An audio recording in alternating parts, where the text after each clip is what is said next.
So why don't we begin with the opening remarks from our legislators, and how do you want to do this? Just work our way down the table? Sure, okay. Well, good morning, and thanks for being here this morning, and appreciate the turnout. I do want to mention that I've got some handouts at the table back there, so if you want to pick one of those up and review it, you're welcome to do that. I won't talk very long here. I just will mention that since our last meeting, the only thing I've really worked on myself personally on bill-wise was a measure that was passed through the Senate this week, and it was Senate Bill 366. It allows tort exemptions for DOC personnel, Department of Correction personnel, and companies that supply these GPS monitoring devices that are used for parolees of violent sex offenders. And the purpose of this measure was to free up money that the DOC is using for insurance purposes right now. It will exempt DOC personnel and these companies from lawsuits if, say, a sex offender were to cut this bracelet or do something that is not directly contributed to the product itself, that the DOC personnel and these companies would not be held liable for. It doesn't exempt them from product liability, but it does protect them from being sued if somebody were to, like I said, cut these bracelets off. So that was a good measure. I think by the money that the DOC would save on insurance purposes will allow them to purchase more of these devices, and so that was the intent on that bill. We had another bill in the Senate that was passed by Senator Young. It was his bill sponsored, that will protect citizens that right now with public intoxication, if you're out at a dinner date and you have a couple glasses of wine, this was a couple of examples that were used, and you're going home, say you're going home in a cab, you're in the back of a cab, and the cab runs through a stop sign, blows a stop sign, or is pulled over for whatever reason, and a police officer has the driver get out, and he has you step out of the car. If the officer smells alcohol in your breath, you could be arrested for public intoxication. This bill here would prevent a person from that. If you're not endangering yourself or anyone else, then you would not be arrested or cited or ticketed for public intoxication. So it's a good measure. There's a lot of laws on the books right now that they're so broad-based, sometimes good people get caught up in them, and this is one of those measures that would roll back that threat on legitimate citizens. So throughout the course of this session, there's been a lot of measures that's been directed at trying to correct some of the laws that we have now so that they're more focused on the people that the law initially was set out to approach, and so we've had quite a bit of that, and I was happy to be part of that. We had a bill that also affords military relief fund for our service personnel, and I was part of it. I was signed on with that bill as well. And human trafficking as well, we had that, and I know you guys probably read about that in the paper, and that was passed. That measure there was something that most legislators didn't know to the depth of how pervasive that human trafficking is. It follows the Super Bowls. It follows a lot of heavy, where there's a lot of a heavy concentration of fans, maybe the Indy 500, sporting events, and even the Attorney General, when he testified, did not realize to the depth of what this activity is. So, and we're just about out of time. Anyway, thank you. Am I next? Yeah. Okay, good morning. Appreciate everybody being here this morning. Appreciate your input as always and the opportunity to share with you some of the issues that have come before the Senate. Three of the bills that I've worked on, most of my bills deal with health care. One of them deals with dental services, and it basically just says to an insurance company that they can't dictate to a dentist what they charge if they're not covering the service. If they cover the service, of course they can, but before they could even dictate to a dentist, even if they didn't cover the service, it passed the Senate 48-2, and I've sent that over to Representative Crouch. I know she'll take good care of it. Another bill, Senate Bill 15, deals with brain injury services for people with brain injuries in the state of Indiana. We currently send almost all of our brain injured folks out of state. A lot of them go to Carbondale, and this costs the state about $12 million, plus it's a lot further away for families to see their loved ones. And so what this bill does, Senate Bill 15, requires FSSA to come up with a plan so that we can actually provide those services in state and actually increase healthcare jobs for those people taking care of brain injured folks. So that has passed the Senate as well. And a third bill that I've worked on deals with HIV testing. It was a recommendation of the Health Finance Commission this summer, and it basically gets at earlier detection of HIV, because we now know we've made great strides over the years with HIV medications. People are living a lot longer, and the real key is early intervention and access to health care. And so this is another bill that has passed with unanimous support. At one time, you probably wouldn't have gotten all the parties together to reach consensus. There was a lot of fear out there, and what this does is says you have to opt out instead of opting in if you do not want the HIV testing. It does require the doctor to document that in the patient's record. We had a group this summer, including Clarion Health, as well as a lot of the HIV advocacy groups, worked all summer and into the fall to actually come up with a bill that was a consensus builder, and that actually passed the Senate, I think, unanimously as well. So those are three. In addition, there were a couple bills that I think some folks might be interested in that did not pass the Senate. One of them dealt with the school calendar, and it would have dictated from the state level that school couldn't start until after the fourth Monday in August. And I think the concern with that particular bill for me basically is that you're dictating to local school boards what they can and cannot do. And I do definitely believe in home rule, and that ought to be a decision left up to the local school board. And I think it was actually presented from advocates that would like to have longer recreational time. And we all would like to have that, but I think we are also tied with the university's calendars. And so it doesn't make a lot of sense to dictate that from the state level. I just think that the local community ought to decide that issue. That bill actually was a tied, it was 25-25 in the Senate, and they couldn't break the tie, so the bill died this year because Becky Skillman wasn't there to break the tie. Lieutenant Governor was gone, and so they didn't have the extra vote to do that one way or the other. Thank you. We're out of time. Are we out of time? Yeah, okay. Thank you again. Thank you. Can you hear me? I just need to be closer. Okay. Gail Regan, and I'm a state representative, and I'm the lone Democrat up here. So I first we'll start with that we did pass Right to Work for Less, as you all know. That has gone on to the Senate. And while we spent our time taking that bill, we did not really look to bills that help the working families. We had a targeted tax credit for small businesses, and that was voted down. There were several incentives. There were about 4 of them, and those were voted down on party lines, as well as tax cut for Hoosier families. Those were voted down as well. We ended up the first half, if you add up the bills that we passed out for the fiscal year 2013, we would be in a $137 million deficit with those bills. So I'm hoping there will be lots of discussion in the Senate about those bills to be helpful to our taxpayers. The 3 bills that I really worked on and supported in advocacy in our caucus were the moped bill, and I'm sure that Representative Bacon will talk about the meth bill, as well as land banks. That goes to a summer study committee.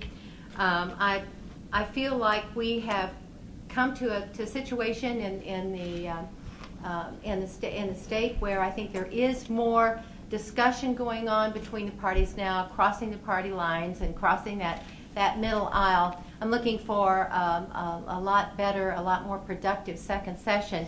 I feel that we do have one major issue, and I see that we have an interpreter here. The deaf school, we need to learn a lot more about that. That's become a hot button issue, and there's good reason for that. There are folks who are on the side that we pass. It's 1367 that successfully comes out of this General Assembly. That would set up the road for a different school than there is now, with the separation out of a resource center. And we need to have a lot more input on that. I personally have not received the emails or calls on the deaf school in Indianapolis, and would encourage anyone to get information and your opinions to me. And with that, because of my voice and such, I'm going to pass on. Okay. Thank you. Thank you. Thank you. There was a flurry of items this week. There was a total of 108 bills passed out on third reading for the session. I believe 100 of them were Monday and Tuesday this week. It was a lot of bills coming through. Two of my bills that I had passed out. One is a juvenile jurisdiction bill, which gives dual jurisdiction to juveniles who've been tried as adults. They've been convicted of adult crimes. Currently in the state, there's no place to put juveniles who have been tried as an adult, sentenced as an adult, other than up at Wabash. And there's an area set aside in this adult prison that says we will house the juveniles convicted as adults. Now, here's the problem. We're talking kids that might be as young as 12 years old, might be 17 years old, who have convicted of serious adult crimes. But there's no services for these kids once they get to that adult prison. So this bill would allow the Department of Corrections to review and provide services to these juveniles who've been convicted as adults. And as long as they aren't a violent offender or a danger or risk to anybody else, they can hold them in a juvenile facility in a separate area so that they can receive the education, the rehabilitation service. About 84% of juvenile offenders who are convicted of those serious crimes are let out at 18 with no way to rehabilitate them and put them back into society. So there are a few fixes that need to be made, because the way it's written in one section actually applies to all juveniles, and we want to be specific to those people who've been convicted of adult crimes. Another bill is with controlled projects, and it basically defines what a local unit can do. Right now, if a school wants to build a building, or a local unit wants to build something, they have to bond out for the total price of the project, and there's nothing to incentivize local communities to actually save money and save tax dollars. And there was an amendment added in there, because right now the language is when referendums take place, it's a 365, and when we go to vote for referendums, it's not necessarily 365 days. So that was added as well. Both of those have been assigned to committees over in the Senate. Bill that I had hoped to get heard but knew that it probably wouldn't is the veterans tax exemption. That did not receive a hearing. There's a few other things that passed the House. The death tax phase out that'll occur. It'll start in 2015 and go to 2025. There's a couple bills coming over from the Senate to me. One is a Department of Child Services bill. It's going to continue to try to align Indiana with the federal government, but hopefully there are a couple things in there that also need to be addressed and fixed to better serve our kids, that reflect our community. That I'm going to try to get together local community folks up in Indianapolis to talk to them and take care of that. Look like you're going to tell me my time's up. On. Yeah. Okay.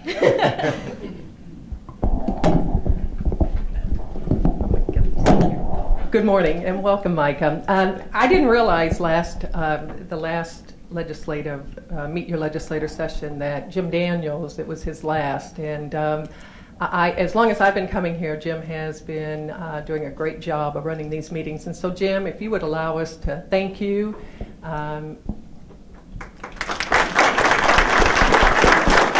appreciate your service. There are a couple bills that I was involved with. One of the bills that passed out of Ways and Means was House Bill 1376, and it looked at the surplus that we had as a result of a computer error, and it augmented the budget in a couple of areas. First, it doubled the compensation that was available to the state fair tragedy victims. We have a cap of $5 million. And what we did is we allowed a one-time supplement of another $5 million to provide for those victims of the state fair. While you can't, no amount of money will make a person whole, we felt it was important to try to do whatever we could to help those families that suffered through that tragedy. We also doubled the funding for full-day kindergarten up to $80 million, and we just came from a meeting with Dave Smith from the EVSC, and what he said that will mean for the Evansville-Vandenberg School Corporation is over $1 million. That they, while they currently are funding full-day kindergarten, that'll allow them to take that money and spend it in other areas where they need it. The other part of it was that it provided, if our state reserves were over $20 million, it provides an automatic refund to taxpayers of a minimum of $50. And it also will pay some money towards the state's obligation for the pension stabilization fund. So it was a way, when I was here last time, I asked what you all thought we should do with the money, and I'm happy to say we were able to make you all happy, as we did all of what you asked. There's a bill that I mentioned last time. I had 3 bills that have made it through the process. One is House Bill 1003, which allows board commission members from state agencies to attend meetings electronically. And that's important to those of us who are at the far corners of our state.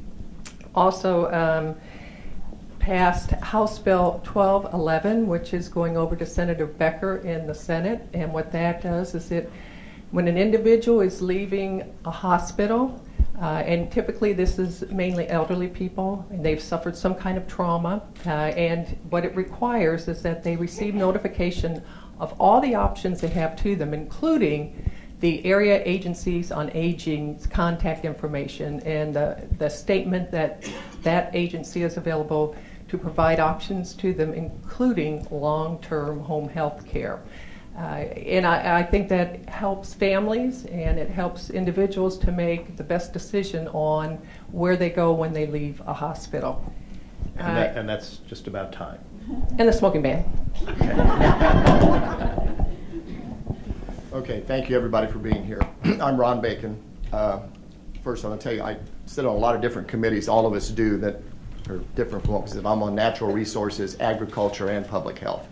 So we all have different issues that we work on, and sometimes none of the bills that I authored myself got through committee. So don't worry about that, but I did co-author a number of other bills and worked hard on some others. First one I want to talk about is under natural resources, with a few people in here might be concerned about it. With all the mining we have improving and coming up here in southern Indiana and throughout the state, I was co-author on a bill with Representative Matt Eubler of increasing the certification of the mine electricians, so that they, especially with the underground mines that we have now, the electricians are very well certified and very well trained, and we need to get that certification in Indiana that they can do it on the underground mine for the safety of everyone involved. So we did get that passed. It went through very well without any problems. The state wanted this, the mines wanted this, everybody involved wanted this, so that we can keep the safety levels up. The second thing I want to talk about is we passed the nepotism bill, which is a high thing on the surveys that I did last year. If it goes through, we're not sure. It's a little bit on the complicated side. I sure don't want to go into it here because it's going to take up probably 2 hours to discuss it. But in essence, having someone working in your office as a public official that you're directly under supervision with. So basically, you can't hire your wife to be your secretary if you're the clerk, or your son or whatever. So that type of thing we're working on trying to get rid of. So, and people really did want that. So it's getting that.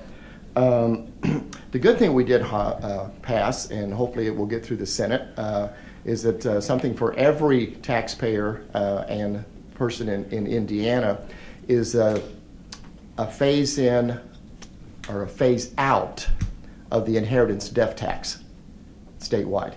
And we put in a phase out for 10 years, so that hopefully within 10 years we will be done with that. We didn't do it all at one time because we know financially we can't afford it statewide, but we think that we're doing well enough financially, and we're starting out at 10% every year. We're going to drop, it's actually 9%, I think.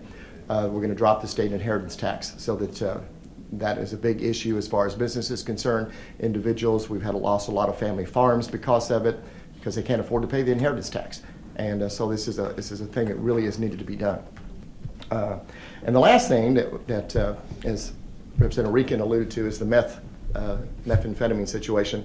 The bills that I was co-author on was making pseudoephedrine a prescription item. It did not get a hearing, so that is gone. The other bill that I did author, which was the local ordinance, which would allow Evansville or whatever government unit to do it themselves, we're still working on. It didn't get, it got put into public health, so it died there because it wasn't a public health bill.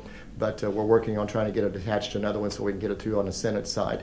It's just a couple pieces of language change. And I'm going to continue working on that because Evansville, if anyone read the paper this morning, we are the #1 meth area in the country. And we've got to do something about this. And So, that's time. Yeah. Thank you. Thank you. Okay, what we want to do now is get you involved in the conversation. And so again, if you want to fill out a card to ask a question, you can do so at the back and those will get passed up. We're going to start, these are in no particular order, but we're going to start with a question by Mark Fehrenbacher, who wants to ask about the state unemployment fund and the surplus. And you can come on up to the microphone here.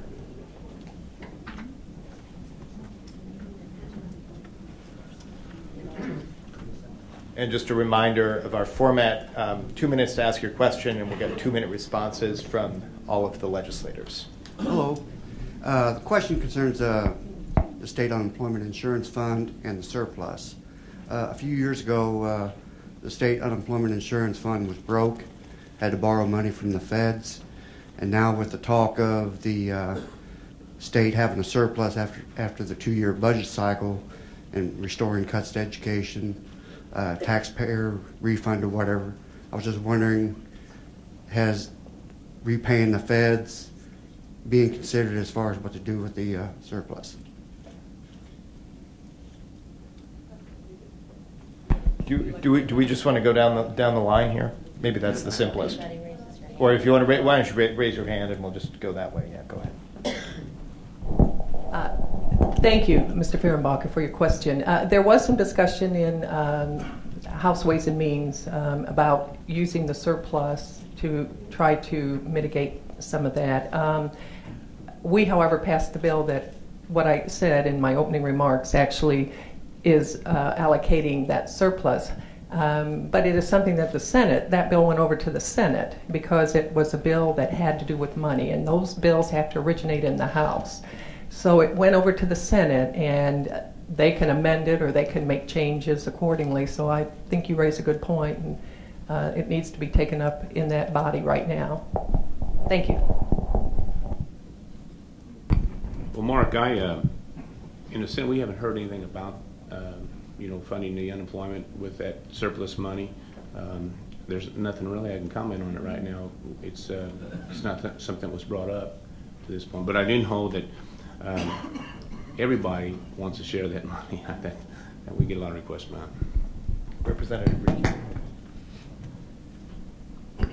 Thank you, and thank you, Mr. Fehrenbacher. We had proposed several opportunities for really about $500 million. The amount of money that we have in our so-called savings, if you want to put it the rainy day fund, is $1.7 billion, and we are talking about using about $500 million of that to actually repeal the inheritance tax now, the school tax holiday, textbook relief, and there was going to be a 15% for income tax for all persons making $70,000 or less, and then tax credit for K through 12 textbooks. I think your position is one that we really need to consider and talk about it in that $500 million. So I appreciate that. As Senator Tom said, we haven't heard any discussion, Mark, but that doesn't mean there won't be in this second half, and be happy to bring it to the attention of Senator Kinley, who chairs our Senate Finance Committee as well, because it's they passed a bill last year, as you're probably aware, to try to start paying that back, but certainly this could expedite the process if some of that money went toward that fund as well. Okay. All right, we'll move on to our next question. Thank you. This is a question from Larry Samples about pseudoephedrine legislation.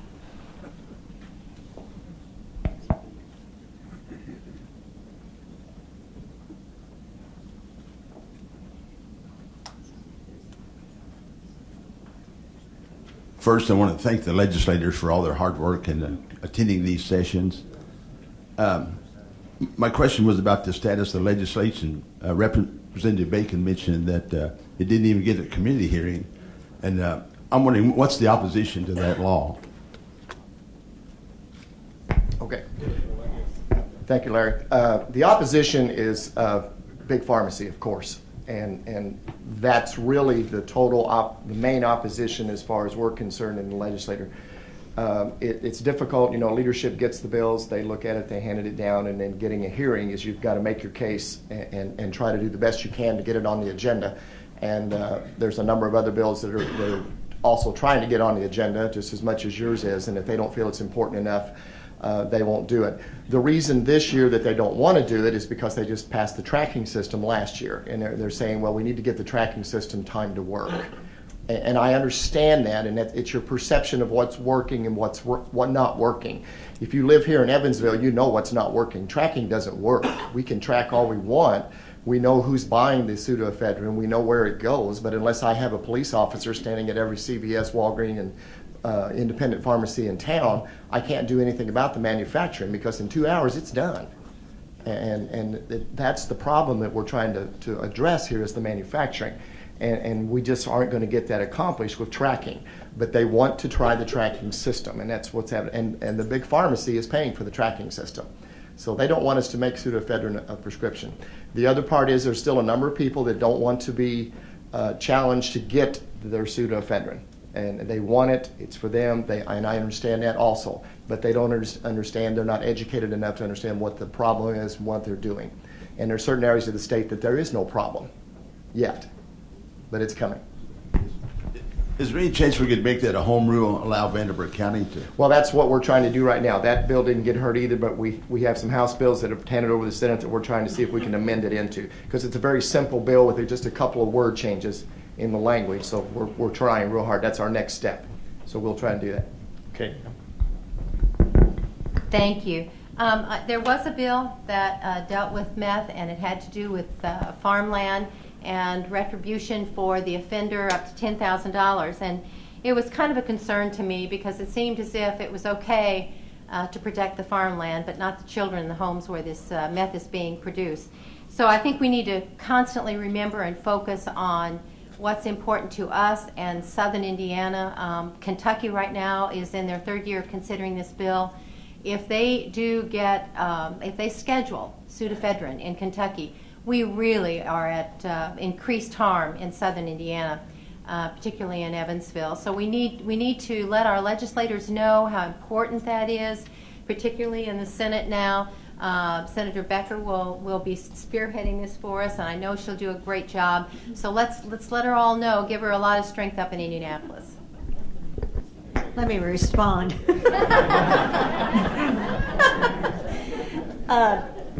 I think actually Ron Bacon told you the opposition, but let me also tell you that the opposition comes from a lot of ordinary citizens and physicians who say that Sudafed is one of the best ingredients, medicines on the market that people can get for a head cold, that it works, that it's effective. Now, I would like to see, actually, if I get an opportunity, I would like to see Vanderbilt County maybe made a pilot program, maybe to see how something like this would work, so that you could actually take into consideration, does it harm the general public the other way? And what I mean by that is, under this bill, you would have to have a prescription to get Sudafed. People that don't have health insurance would be forced to go to a doctor to get a prescription. Probably going to cost you $50 to get a, or if you're lucky, 50. Okay, maybe 100. I mean, it just depends on the physician. But for people without health insurance, this is a very valid concern when you can buy it over the counter right now and pay $3 or $4 for it. So, and doctors tell me, and I've talked to a lot of physicians about this, that it's one of the most effective prescriptions or non-prescription medications that you can take for a head cold.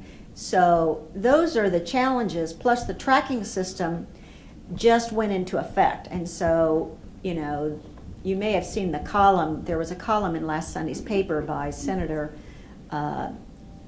Carl Yoder, Y-O-D-E-R. It comes from northern Indiana where meth is not a problem, and he was opposed to this bill and actually supported the tracking bill during the last session. So a lot of people think that the tracking system, you ought to give it an opportunity to work, and that's what they're doing right now. So if we could make it a pilot program, I think that might be a good opportunity for people to see what the effects are on both sides of the issue, because we do have a very valid concern and a valid issue with meth in our community. Okay, and I believe Senator Toms wants to weigh in as well. Thank you. Just like Senator Becker said, I haven't heard anything from any of the pharmaceuticals, and I'm sure that they would be, having a vested interest in this. But, my concern is just like Senator Becker said. I understand that Vanderbilt County it leads the state in this meth problem. It's a cultural problem, and we're dealing with it, and I understand it. Now, throughout the state, other people don't have this, and so they're curious as why we would pass a state law for something like this. But I understand what we're dealing with down here. But again, too, I have to think about when we pass laws, often we pass them for everybody. As I said a while ago about the DI laws. There are people that are struggling to just make ends meet.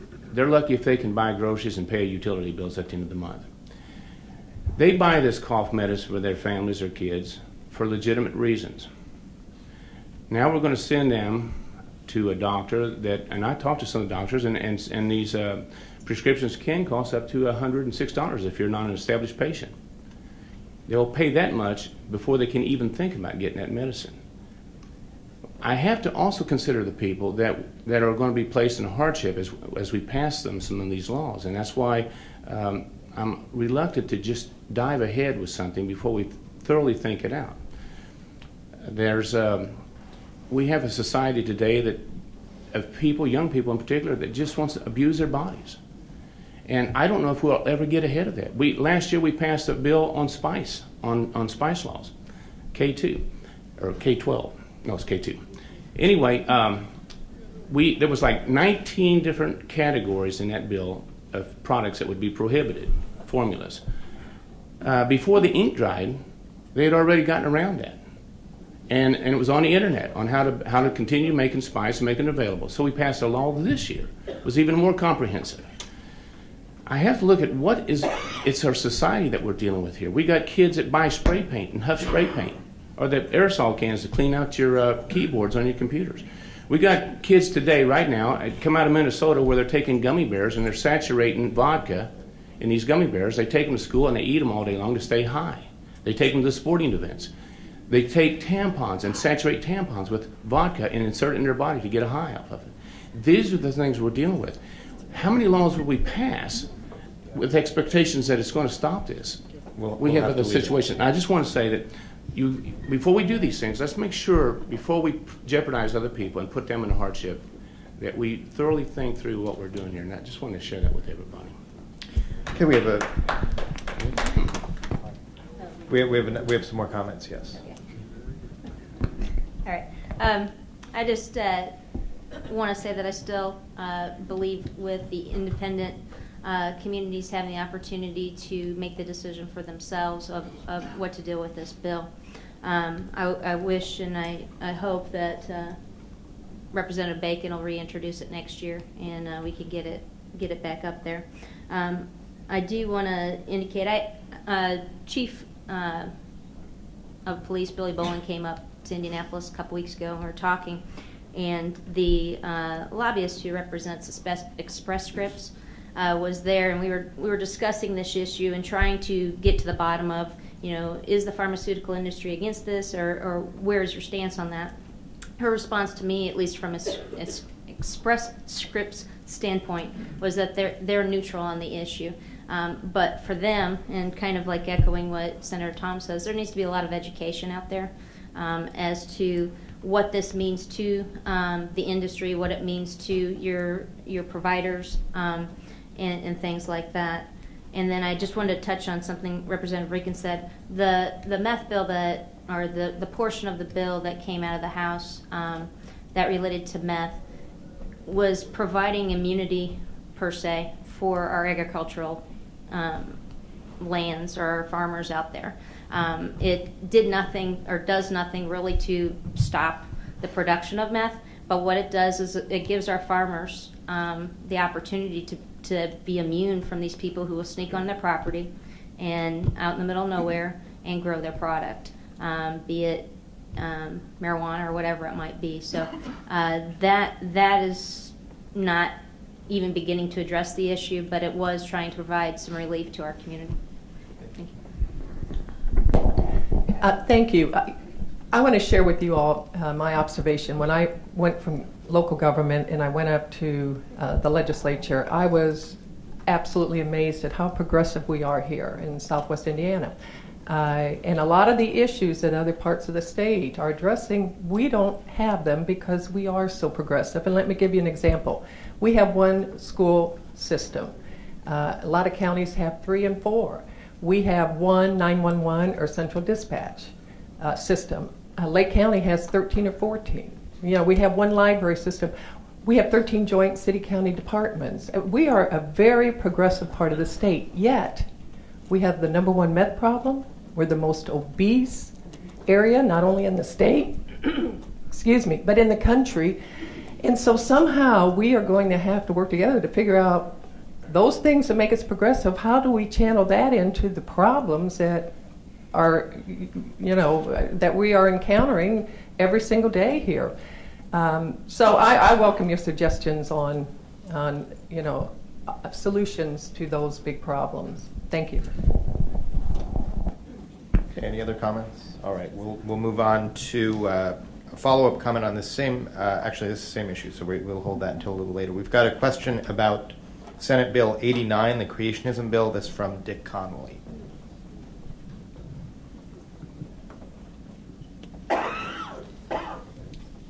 Yeah, my question is about Senate Bill 89. I'm interested in what its current status is. I understand it's passed the Senate Education Committee. I think it's passed the Senate, but I don't know what's going on with it in the House. That Senate bill would allow local school corporations, local school boards to require the teaching of creation science in biology and science classes. I think under the guise of science. That's opposed, doing this sort of thing is opposed by the National Academy of Science. It's opposed by virtually every National Science Association. It's clearly unconstitutional were a school board to do that. It's been declared unconstitutional back at least, if not before 1987, in a decision called Edwards versus Aguillard. More recently, in 2005, it was also declared unconstitutional by a conservative Republican federal judge in Dover, Pennsylvania, in Kitzmiller versus Dover.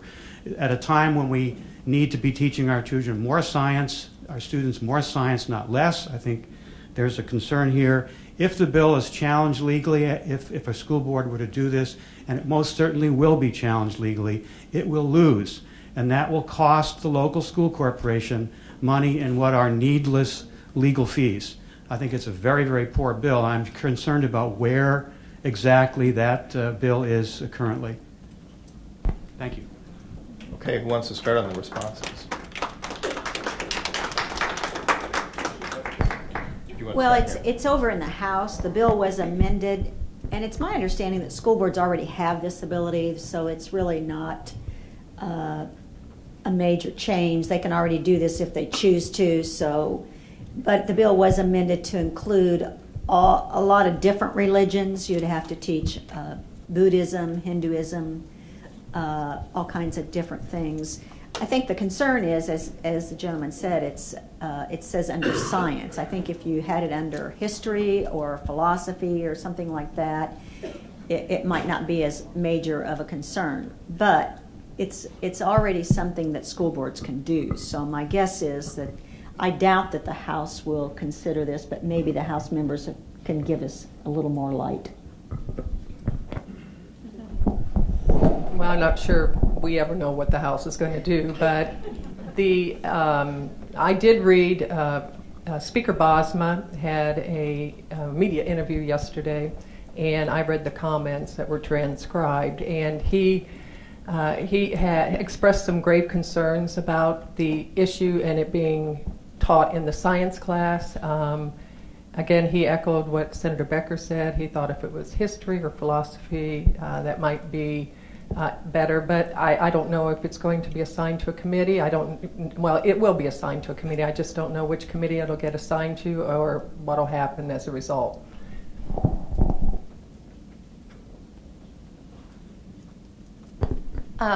I am opposed to the bill. I don't think if it does come up, I don't think that we'll see a lot of discussion that will be positive about it in committee. But I do think that we need to be careful about the kind of trend I think that puts us on, and what really do we want the state to tell us to do and to teach in our local schools. And that's again an issue of local control that comes up every time we talk about our school systems.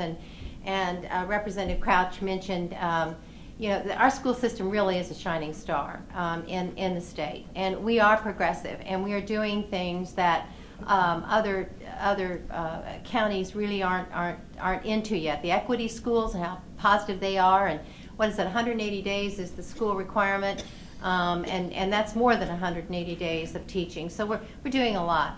I also wanted to mention, we talked a little bit about just the progressiveness. One of the things that we need to think about when we're talking about where we are in relationship to the rest of the state is that our area, the state, first of all, the median income is $10,000 less than the median income nationally, and our area, Evansville, is $10,000 less than the state. We have to look at our living wage and where we are now. With this new bill that has gone in, and we must protect and make sure that we understand that a lot of the issues that we suffer here are income and poverty related.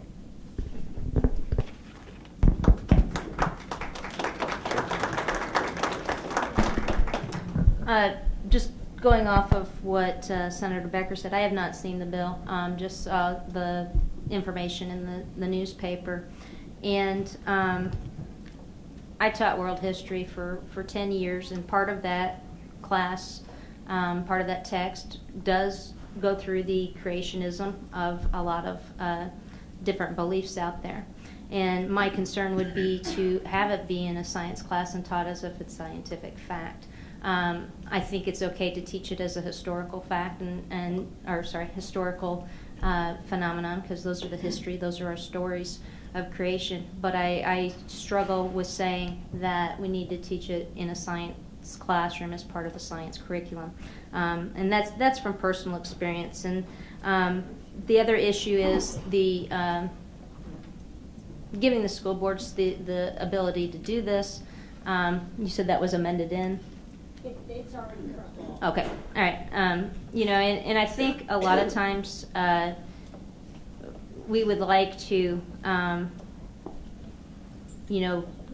give the ability of the school boards to do this, or give them the function to give them the more ability to do this and say that. But then the concern for me becomes to that teacher, that science teacher that has to present that information. So I would be hesitant to support anything that would take it from looking at it from a historical perspective to teaching it as a factual perspective.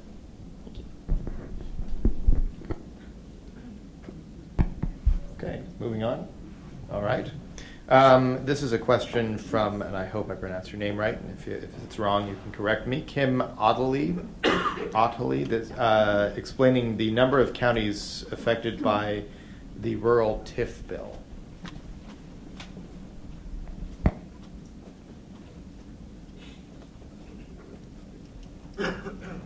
Good morning. First of all, I want to thank all of you. I know the first 5 weeks have been pretty crazy and hectic, so I just applaud all of you for your hard work, regardless of what side of the issues you're on. I was at a town hall meeting yesterday with Representative Bacon, and we talked a little bit, just briefly, about the rural TIF bill that he co-authored with Representative Ellspermann. One of the questions I have is, I don't know if many of you know much about it, so maybe that you could explain it a little bit better to the body here, and maybe how many counties that would significantly impact. I know that we're all concerned about jobs and economic growth, and I think it's probably a really good bill that we have here, and I just was curious if we've had any opposition to it or what kind of response we've had in the community. Ron, do you remember, is it 1241, House Bill? Oh, wait. 1241. 1241. And maybe we should define TIF while we're at it, too. Oh, yeah. Okay, thank you, Kim. Just give you a little brief history. Last year, Representative Ellspermann and I co-authored the Young Entrepreneur Bill to begin with, so this is just an add-on. And this is to help affect our brain drain that we're losing in southern Indiana, especially in the rural communities. In other words, rural communities would have the ability to try to get someone who's just coming out of college, who has a great idea, the next Bill Gates, as we're looking at it, we're hoping something like that happens. And then rural communities have options that are available to them, but it's very difficult for them to get that information to those people. So they're going to put into, with the Department of Economic Development, do like a little auction. And they can say, okay, this is what we can offer this young entrepreneur with his program, his or her program, and this is, we can give them this, we can give them building, we can give them secretarial help. Our community can do this. If they come here, that will bring jobs to our community. And it's to try and bring it to the rural communities who have a disadvantage of getting it. So that's what the main bill was last year. And in order to help continue to make it self-sufficient, we want to use less. We don't want to use current existing funds. We're going to make it into a TIF district in that area, so it's just tax increment financing, and it would be the new money generated into the tax roll from that business for a minimum or maximum of 10 years. And so the tax money that's going to be coming to the community from that new business would go right back into helping take care of that new business. And like I said, it's new money, so we're not taking any money away from anyone. We had a little bit of pushback from Ways and Means on it, Kim, because of the fact, and I think that we've got them convinced that it's new money. They were concerned we were going to take other tax money that was benefiting to the communities now. My understanding is it's going to affect 62 counties. And this would not be for the large metropolitan areas. This is the rural. It's specifically rural. One thing was asked: why don't, if it does become a good program, we need to work on trying to expand it to all counties. And that was, but the original bill was to just do the rural counties. Okay, thank you. Can I answer your question, Kim? Yes. Thank you. Yes. A TIF, which is, as Representative Bacon said, tax incremental financing areas, they're designated areas in a city or county where the tax from the new development in there is put back into the area for improvements. And much of the improvements around the Burkhart TIF area, the expansion of Green River Road, that was a result of TIF money. But what this bill does is it basically takes the adjusted gross income taxes withheld from the employees working for a new business in the area of the rural county for purposes of developing new business opportunities in the rural county. So it's taking, as Representative Bacon said, taking new money and using it to accelerate development and business in that area. So I don't know if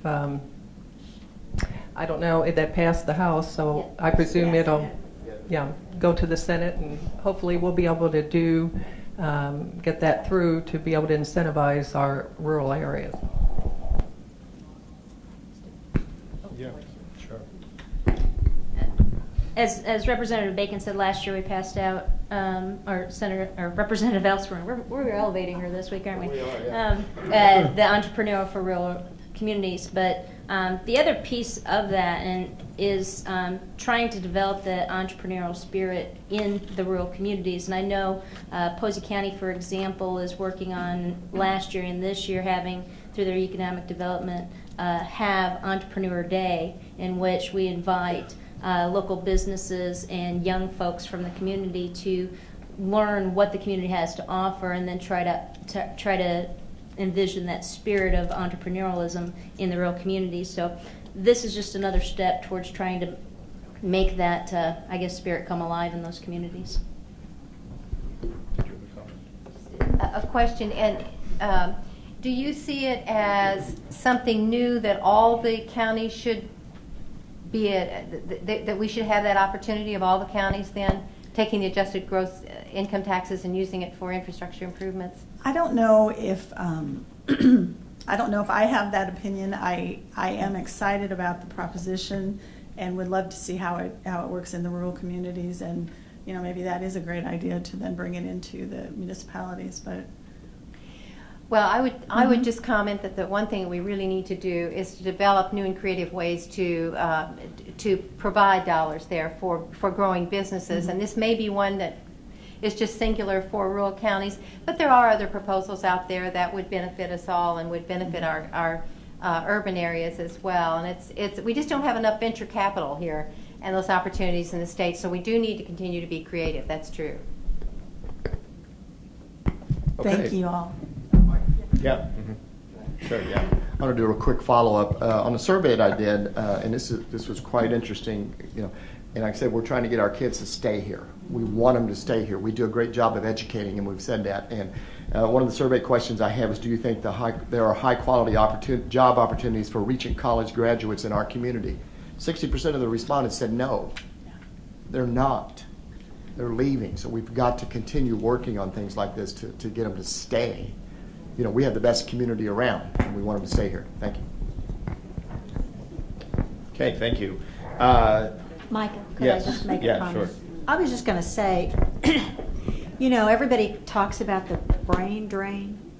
The biggest reason for the brain drain is kids go where the money is. And if our wages are $10,000 lower than the statewide average and $20,000 lower than the nationwide average, where do you think that kids are going to go for the jobs when they graduate? I mean, unfortunately, that's just a fact of life. It doesn't take rocket science to figure that out. They're going to go where the money is. So I think what we need to be doing is trying and looking within our community at ourselves and at our businesses and ways that we can encourage business to expand good paying jobs that actually pay a living wage.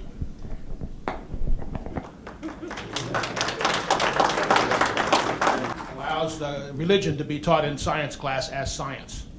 That's terrible. Clearly unconstitutional, already mentioned. We've had two people, since it's passed the Senate and is now into the House, we've had two of the legislators here that have indicated that they will vote no on that bill. I really want to hear from the other two, because my request is not really so much a question, but my request is that whether you're in whatever committee it gets assigned to, that you vote no. If it actually makes it out of that committee, it gets to the full House floor, that you vote no on that bill. Now, hopefully, Speaker Bosma will kill it. Usually, I'm not particularly keen on the Speaker of either House being so much in control of a bill. But if he does decide to kill this one, I'm okay with it, because it agrees with my position. Otherwise, I'm not too keen on it. But it'll be okay this time. So I will ask Representative Bacon and Representative Crouch, first of all, please vote no on this bill, and I would like to hear if you've made up your mind yet. And if you haven't made up your mind yet, please do so right away and to vote no. Thank you. All right, you're on the spot. No problem with that. I haven't seen the bill yet. Number one, we've heard about it. The bill will change if it does come out. We'll see what it is. I do not make snap decisions. Never have, never will, about any of the bills. And I proved that this year, and I proved it last year. I study the issues, and the ones that I can, the ones I get no information from whatsoever, there's a number of bills that come past you have to make a decision. And I've voted on every bill one way or the other. But this one will be worth studying to find out completely how it's going to come out, and I still have the same issue. It's the big question of if it is allowed, which Representative McNamara says, and Senator Becker, that it's now already in statute that they can if they want to, and then we need to look and see where it's going. Science doesn't quite seem to be the right place for it either. But I'm not an educator, so I'll have to study that issue and see, and then I'll wait to make my decision once the bill comes out, because it will definitely change, and there's some things always that will make you change your mind possibly. Wrong answer, but go ahead. Thank you, Jim. I echo what Representative Bacon says. I don't sit on Education Committee, so there'll be changes in Education Committee. And I have the same concerns that Speaker Bosma has. So at this point in time, I have to see what the final bill is before I make a commitment. Let me ask a different way. Do you believe that creationism should be taught in science classes? I think I already said I have the same concerns that Speaker Bosma has. Okay. Sure, one more. Yeah. I don't have to do this, but I'm just going to go ahead and wade into it. He's one of these things, really. If he was a smart politician, you'd keep your mouth shut, but, Jim, it was said a while ago that we don't like government mandating what we do, and I don't. But over the years, we've had government tell us what we can't do, too. And I think this bill here has got the hackles up on some people, because maybe not you, but some people, that just the fact that we would hint or suggest that we teach Christianity in school entirely. That we would dare to have our kids be exposed to some spiritual well-being in their lives. I'm not trying to sell this to nobody. I'm not taking a position on this here. I just want to say something, though, that think about this. Look at what we see in our daily paper.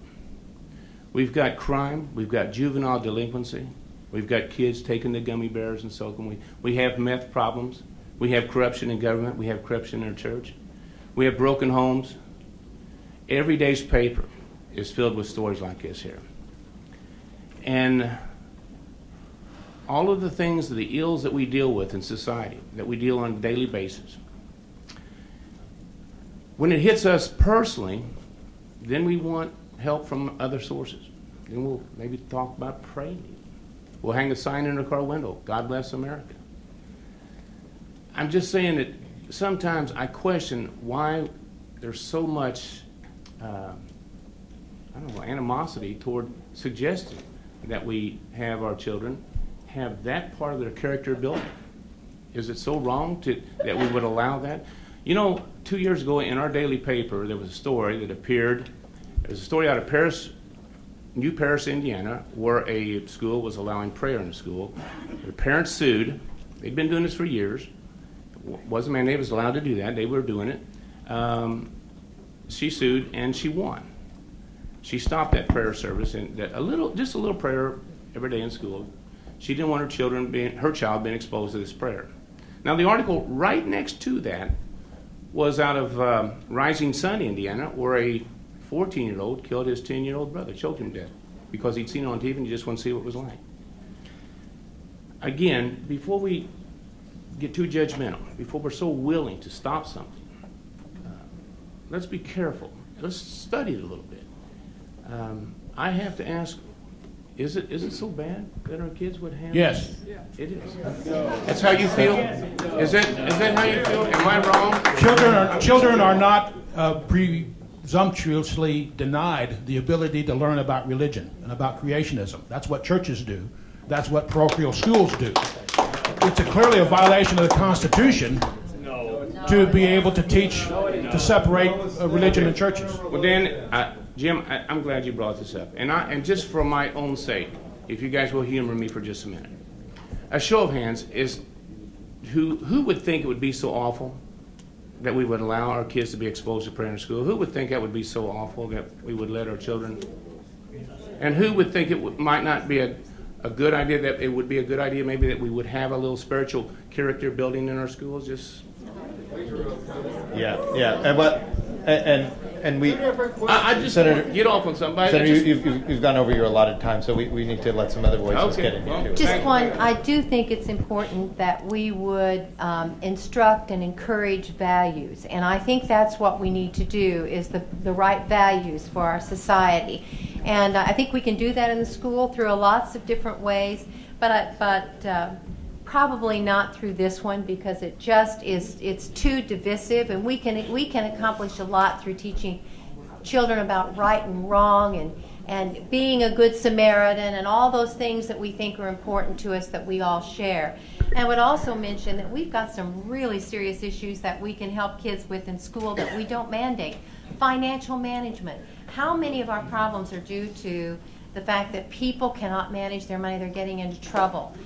Financial management is one thing that's been talked about. We've been talking about the increased divorce rate, and it was suggested in the committee that they would like to lengthen the time that you have a divorce so that you could solve your problems. We need to go back and teach children and young people about marriage, about family. Maybe we need to do more of that. So I think we can do a lot of what we think is important in values through other means.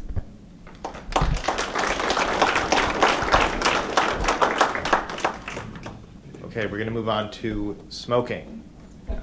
Question from, while we're talking about values, this is a question from Kathy Engel.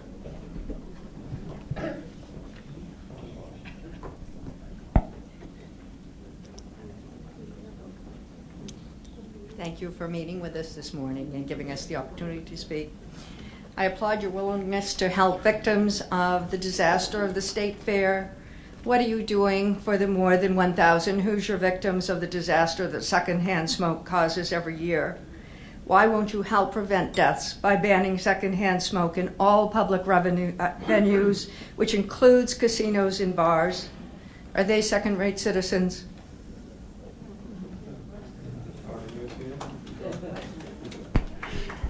Thanks, Kathy.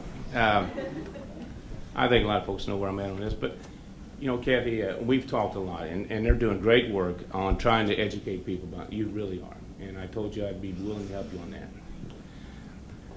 But again, on the smoke, and I'm not a smoker, I'm not trying to push tobacco.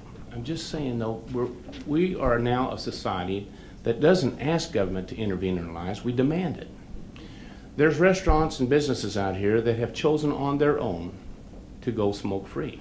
And their patrons and their customers have found them, and they're happy. Now, there's a smaller group that choose to allow smoking in their facilities. And the people that go there, maybe it's just to go there to have a beer and a cheeseburger and smoke their cigarettes. They found each other, and they're happy. And they've done all that without the government telling them what to do. We've got to be cautious. I would rather us ask, instead of a legislator to do something about this, if you've got an issue, a complaint about a facility that you go to allow smoking, talk to the proprietor. It's his business. Let him do it. But to demand that government steps in. We're just around the corner from government telling us what will be on the menus. We're being told daily. It was just 3 days ago, a feature story on the news, national news, about obesity. We're being told we're overweight, our cholesterol's too high. Some point, at the rate we're going, you'll need a doctor's prescription not to get medicine, but to get a cheeseburger and french fries. I'm serious about this, folks. I understand the smoking. I fully do. I don't like to smell smoke on my clothes, and I understand that. But we keep demanding that government intervenes in our decision making. We have become a society that seems unable to make a decision for ourselves, that we want a legislator to do it. We're willing to relegate that responsibility to legislators. Quite frankly, I'm skeptical of government. I really am. It's one of the reasons I ran for office. My past 2 terms, I've been repealing laws. I've been up there trying to repeal. I've had people ask me, say, for every law you guys pass, you need to repeal two. Maybe that's a good policy. Senator, that's tough. Is that all you want to hear? Okay. Yeah. Thank you. Anyone else? Sure. I guess I'm not as pessimistic, and I know, if you all don't know, Kathy is my sister-in-law, my lovely sister-in-law, and she keeps me full and aware of the right way to be. But I would say that I think we've come pretty far in this legislation, and I'm proud of it. I did vote on this legislation on our side. It will prohibit smoking in public places, enclosed areas of place of employment, certain state vehicles, and within 12 feet of a public entrance to a public place. Certain gaming facilities are exempted.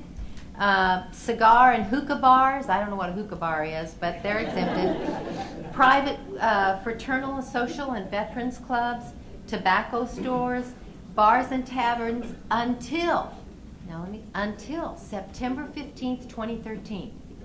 So they're going to have a period of time in which to become acquainted with this new no smoking so they can adjust and their patrons can adjust. I think that's fair. So inevitably, if this law passes and it doesn't get changed down the road, there will be no smoking in bars and taverns. And then also you can smoke in a cigar manufacturer facility. So I think that we have come far, probably as far as we ever will come. Casinos are going to be allowed. It's just going to be very difficult to get that changed. But that's the way it is. So I am proud that I did vote for it. Yes. Thank you, Kathy. I think your frustration is the whole process. And we experience it on most bills, that we end up voting for a bill where it starts out and where it ends up. Rarely do you have one that doesn't have some changes. And that is, the amendments are put on in order to get support, to get the bill out. And it's a matter of last year, the bill had amendments and it had exemptions. And when it got over to the Senate, the American Cancer Society decided they wanted all or nothing. And rarely do any of us get all or nothing in this process.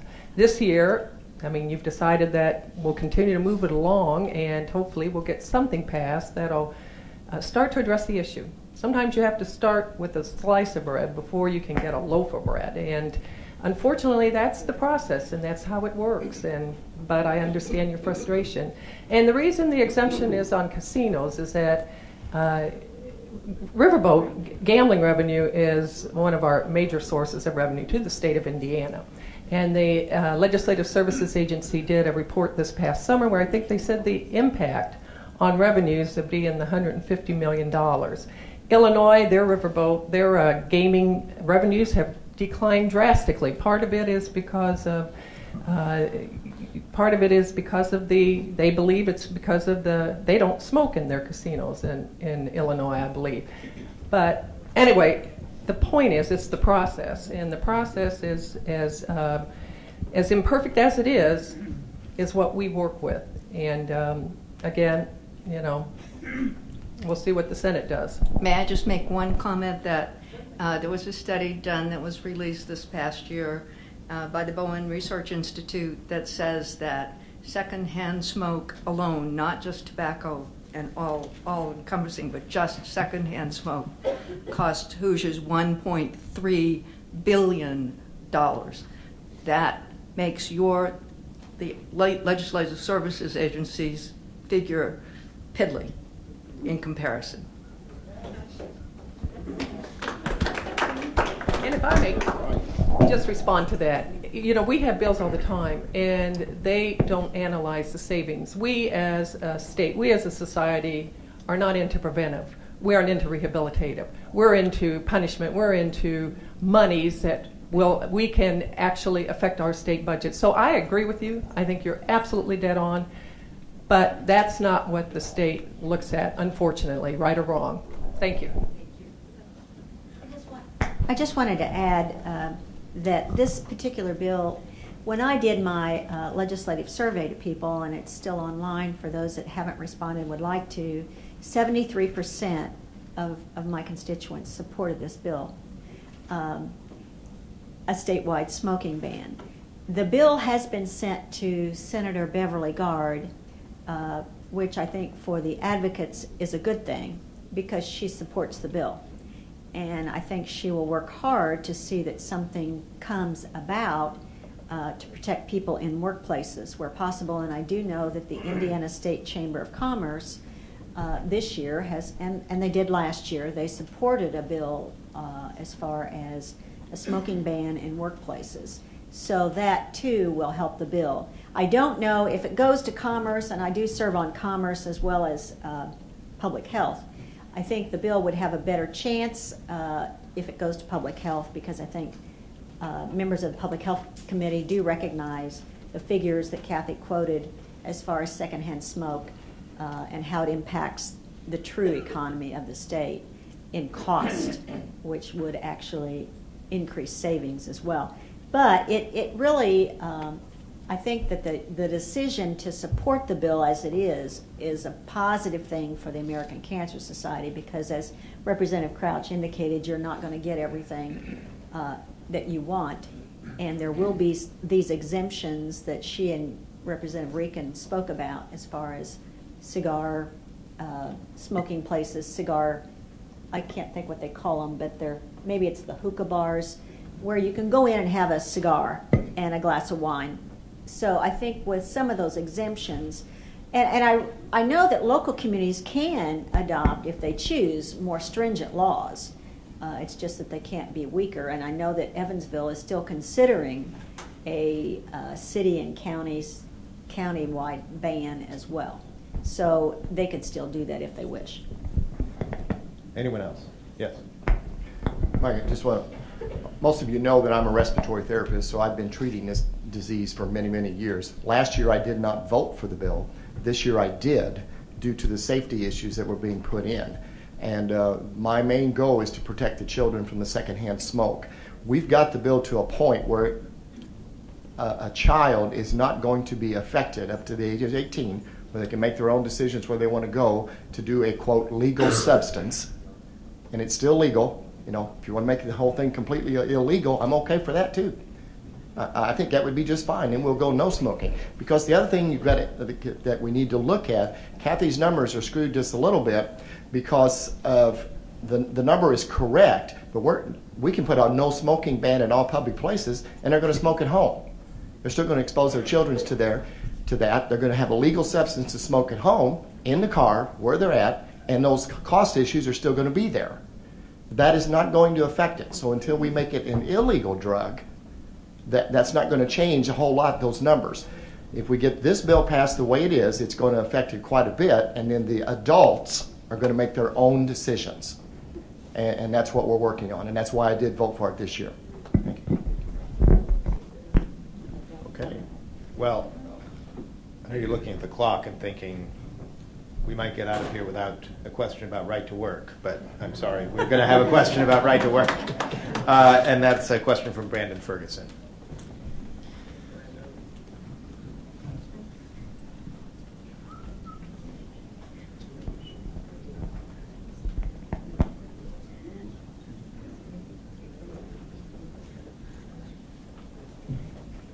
Hello. We all know we are a heavily strong union community. We got good values. You know, we got a lot of. We're real lucky. We got a lot of companies that we built. We got 2 ethanol plants, mini power plants, AK Steel. We built Toyota. That was all before Right to Work. We're getting ready to. In the processes, we got a steel mill maybe in over there in Mount Vernon, and another plant coming in Rockport maybe, that gasification plant, and that was all before Right to Work. The reason why I think we're getting a lot of these plants is because we got very skilled people around here that they know that they're going to get a real good quality product when it's done and built, no problems. And my question is for Wendy. The majority of the people in your community, what was the majority of the people? Were they for it or against Right to Work? And you're the voice of those people. I just want to know if the majority, did they come for right or against Right to Work? Thank you. I'd put it on my survey, and yes, the majority of respondents on my survey did indicate that they preferred to have Right to Work as their preference. Now, when I say that, it's not an overwhelming majority, okay? And when I made my decision, I did not make it, and I wanted to be clear, I didn't make it because the majority wanted me to, okay? I made my decision based on a couple of factors. And I wasn't, if you want to talk about it this way, I wasn't on board with voting for it until really after the last legislative meeting here. Okay, so a comment was made to me afterwards, and I hadn't made up my mind. I was saturated on both sides with people from, with stories from union workers wanting me to support it, and stories from union workers wanting this freedom. But I could have said, oh, it's very simple. The majority of people in my community want this. But that wasn't good enough for me, okay? A comment made to me after last legislative meeting here was to be more transparent about why I quit the Teachers Association. And without getting into it, it was a very unpleasant situation for me, so I had the ability to quit the teachers union when that problem occurred. And I really felt very that I had taken that position for granted. That was 14 years ago, and I hadn't reflected back on that at all. And I had been approached by folks in the parking lot. I had been approached by folks in stores asking me to vote for it because they wanted to have that personal freedom and personal choice. And so for me, I felt I was giving a voice. It might be 1%, it might be 0.5%, I don't know what that percentage would be. But to me, giving the ability for those people to have that personal choice and freedom was very important. Thank you. Yeah, are there other general comments on right to work? Representative Rican. Thank you. The bill itself simply makes it illegal for any group of employees to negotiate an agreement with their employer that requires everyone who benefits from a union contract to pay their share of the cost of administering that contract. Right now, there is no mandate to be a union member. That's against federal law. You do not have to be a union member. The only thing that is before this bill is that if there were expenses to negotiate a contract or a grievance, then those would be part of your fair share. I can say that I consider that an ultimate freedom. You have the right to participate in a union, or you have the right not to participate, but you have the responsibility to pay for those services that are afforded you.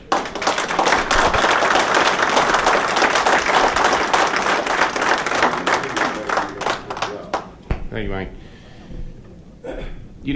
We get a lot of bills that are pushed by some interest group or something like that. A lot of them are, not all of them, but most of them. It doesn't come from the people so much as it does come from someone who has a personal interest on something. I never heard anything about right to work while I was campaigning. I didn't hear anything about it last year. That's why when the House, had to fall out about it. Didn't hear anything about it coming up this session. This ain't come out of the blue until we got that the call that it was a conference call that they were going to announce it. And I told Margie, I said, I guarantee you, I'll tell you exactly how this will go down, and it happened just as I predicted it would. Now, the debate was about it was going to create jobs. You had the image that people were suitcase in hand waiting to come across the state line to come into Indiana. I listened to everything that was going to happen. I wanted to hear everything that was debated. We stayed up there when we could have come home. We stayed to listen to the debates. Everybody had all their numbers and stats and data and research. But when it all peeled away, and it did start after time, in the last few weeks, in the last few days, finally there wasn't much talk about the jobs as it was about those union dues, and that's what it come down to. Now that was the core issue, and again, we're telling people that if you don't want to pay for a service, you don't have to. That's not right. That's socialism at its best. I hadn't heard any disruption between managers and labor. I don't know why this surfaced as it did. But there was things that I asked questions to, I couldn't get answers to. I asked two specific questions. I asked, when your numbers are 30% of companies do not consider Indiana because they're not a right-to-work state. I asked 30% of how much? That was an important question. 30% of 5 companies? Was it 15? Was it 500? I was told that site selectors will not release that because that's confidential. So I said, okay, well then can you give me a name or two of some of the companies that wouldn't come here? I got the same answer. Those were the basis of the argument for right to work, and I couldn't get the answer to it. I'm not going to vote for something that's Maybe, more than likely, I think so. I can't do that. We're affecting people's lives with this kind of legislation. It was stated just Wednesday that since we passed the law last year, which would reduce corporate income taxes in Indiana by 2%, which I supported, by the way, I thought, well, it gives the corporations a little moving room. Maybe they can expand and increase their employment levels. Didn't have one phone call or one letter or one email from anybody from labor condemning me for doing something good for management. And they said that since we passed that law last year, 17 companies moved out of the state of Illinois, right-to-work state, to Indiana, right-to-work state.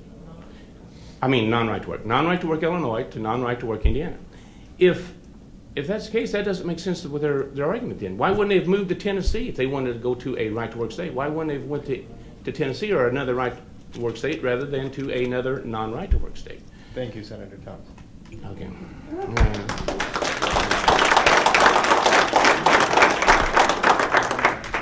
Any other comments? Okay, moving on. Question about shovel-ready projects from Mike Falkenstein. Stein.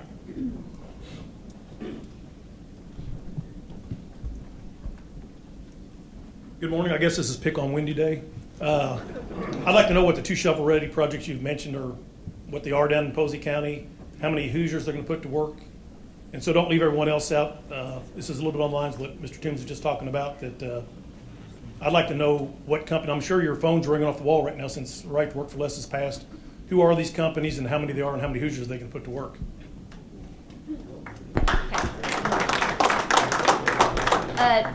Presently, I was corrected. There are 3 now in Posey County. One is by Sabic. One is up in Poseyville by I-64 or I-164. 64, sorry. And then there's another one down by the port that they're discussing. None of them have reached the state certification process through the IDEC. The property's been purchased. The local economic development commission is predicting that within a year, one of the 3 sites will be ready to go. And there's even been, I don't know how much liberty I have to say, but I do know discussions have gotten as far as building something ready-made for a business to move into. There's also a cooperative that's being discussed between Gibson County and Posey County on the northern part to do a joint venture up there. Are you allowed to elaborate on who these companies are? Because one of them is DSI, Steel Dynamic, and they were down to 2 sites, West Virginia and Indiana, both non-right work states. I would rather not speculate at this time. Okay, Senator Becker. I wasn't going to debate it any further, but one of the things that I did want to share with you is that Oklahoma was the last right-to-work state that was adopted in 2001. There were 20 states that actually, I think 15 or 20, where right-to-work was introduced last year. None of them became law except Indiana.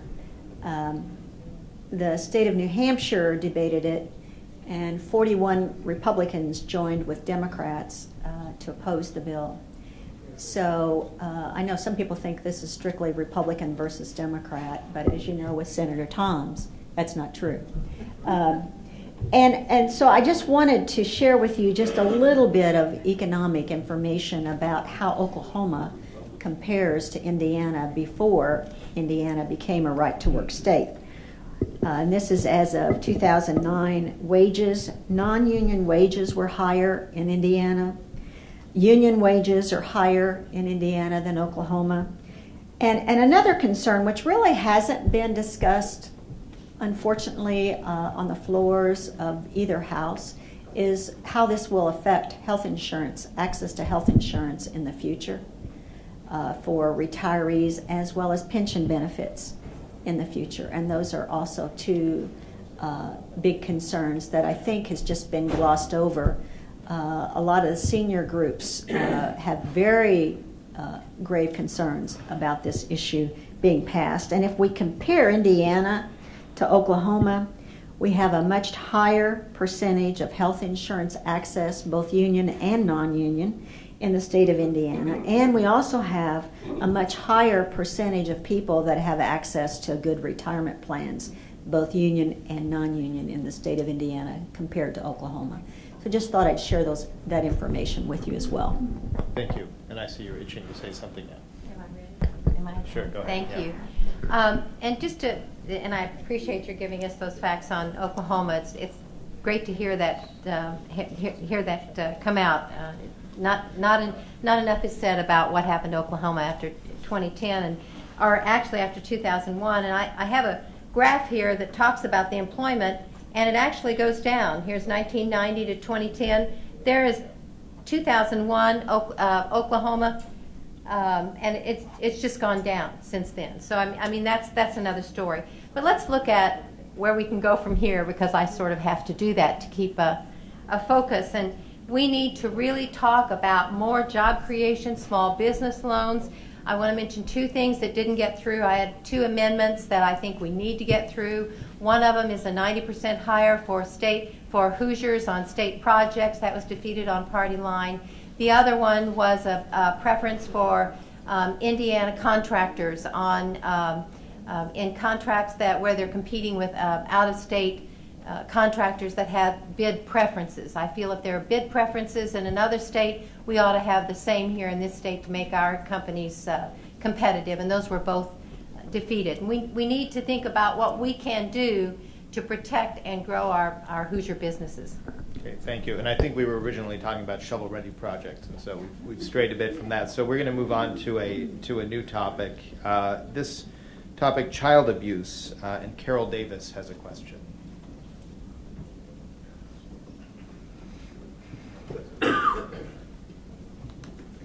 Carol Davis, child advocate.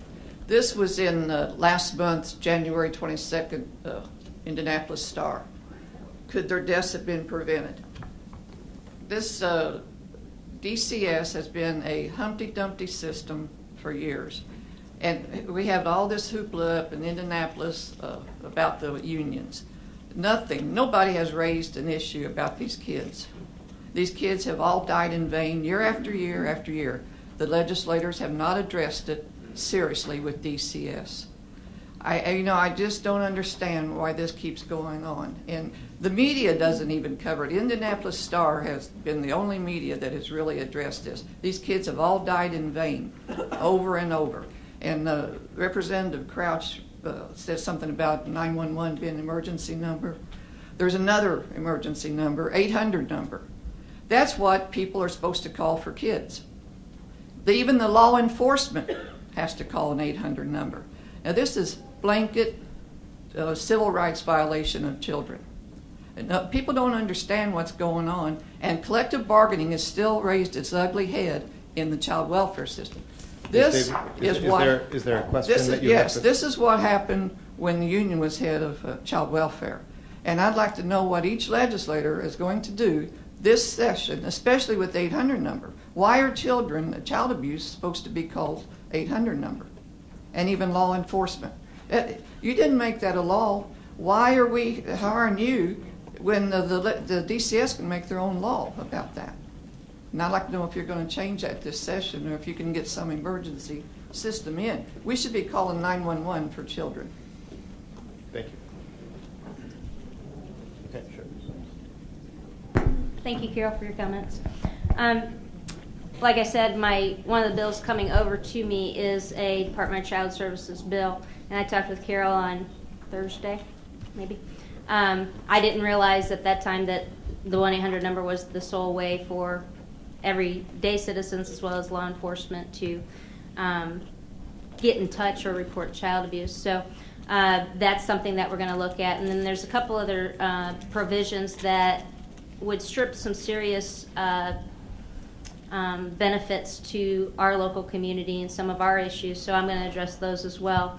But as long as, DCS is in need of repair, and it's working on it. Last year they did a lot of cleanup bills to make it more compliant with federal regulations. That's what this bill is try to make it more compliant with federal regulations. But there are always areas that can be improved. There are always areas that we can work on, as long as we're aware of them. And so her bringing that to my attention will be something that I will try to adjust and put into this legislation that comes my way. Carol, are you saying if someone calls 911, they won't respond? The police will go out, but then they have to call DCS. DCS is the final thing in everything. They are the beginning and the end that decides if the child has been abused or not, if it's substantiated or unsubstantiated. I've been doing this for years, you know that. I have fought this for years and years, and nothing gets done. DCS still has all the authority. And then law enforcement will tell you that. They have to call DCS. But DCS, well, they have a special code they can get to faster. That's special. But it's still a blanket civil rights violation of 1964 that they're being violated, the rights are being violated. A person of color, a union member, or a religious group, if they would call a 911 number and they told to call an 800 number, they'd be filing a civil rights lawsuit. Nobody seems to know that.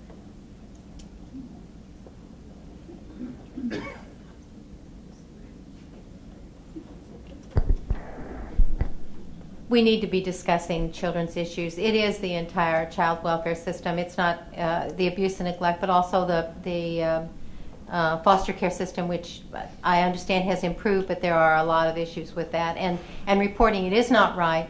And last year I tried to get a child welfare study together, and I could not get that through. I'm still hoping, and I'm encouraged that we might see something come through from the Senate that we can work on for improvement. But it is a sad state of affairs. And it was brought up. One of Representative John Bartlett actually took that newspaper and waved it in front of the legislature one day. It is. It's shameful. I just wanted to add, and I appreciate Carol being here. This was a change that DCS made just within the last 2 or 3 years. And Wendy, I hope that when you look at the Senate bill, that you will consider that issue, because I think it's really important. We had hearings about it locally with DCS. Even locally, DCS wasn't real happy about this issue, and now people have to call this toll-free number, and tried to get them to reverse this, but they would not do it at the state level. And again, that's up to Judge Payne, and he's administering this program. So I hope that the Senate will look at that, because that's not an efficient way to get help for kids that are being abused. They can do that easily by policy, unfortunately, Carol. And one of the things I do want to tell you, though, is that state employees have not had collective bargaining since 2004. No, it's not. No, it's not. It's not collective bargaining for state employees. Well, I guess any interest group would, it's an interest group, though. It's not a collective bargaining. There's a difference. Yeah, thanks, Carol. You know, we've talked about this, and Carol, you've been involved with this so long, and you know so much about it. I have had DCS officials in my office, I think 3 times, and twice already this session, last session as well, because I've had some folks in my area that's had some issues with them with adoptions and some of the child problems they're having. I'd be happy to hear what you can offer as far as guidance on how to approach and rectify this problem. I was amazed, as I said to you, of all the agencies I've had in my office to answer up for complaints I've had back home, DCS was the only one that said their budget is well funded, and they weren't struggling with money. I thought that was ironic, because I had a situation that I had them in my office about of a lady with her children that needed assistance, and I couldn't understand why they could. But they told me it was always a federal issue when we was getting involved in this. But I think they got to be held accountable too. And so if there's things that you can, I'm sure everybody up here would be happy to maybe focus on legislation that would fix it, not study it, but fix it. So if you're willing to do that, I'd be grateful to you. Okay. Carol, I'm struggling with this just a little bit because of what you're thinking is that, I've been in law enforcement also. I was a county coroner for 7 years or 6 years and still a deputy. But when we have a, quote, abuse case that someone is aware of, you call 911. Now, so to say that calling 911 is the wrong thing to do, I'm not understanding what you mean, because that's what you do. I didn't say that was the wrong thing. 800 number is the wrong thing. I may just, but still, anyone who has an abuse case is going to call 911. And the police go out, and dispatcher will Right. tell the police to go out. Well, the police then have to notify the proper authority. They are there for the protection at that point from the call of the abused person or someone that's calling to investigate. They are not all trained to do that investigation. The police investigate crimes. But police officers investigate crimes, but that's turned over to those who specialize in that type of investigation.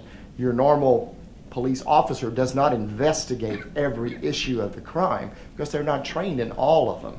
That's why they turn them over to detectives who are trained in certain areas, to drug enforcement folks who are trained in certain areas. That's what I meant. But they have to call. But still, what you were saying, that there's no way to, the 911 is for emergencies. And so that's what's done. And I still think that's the correct way to do it. Now, I may disagree.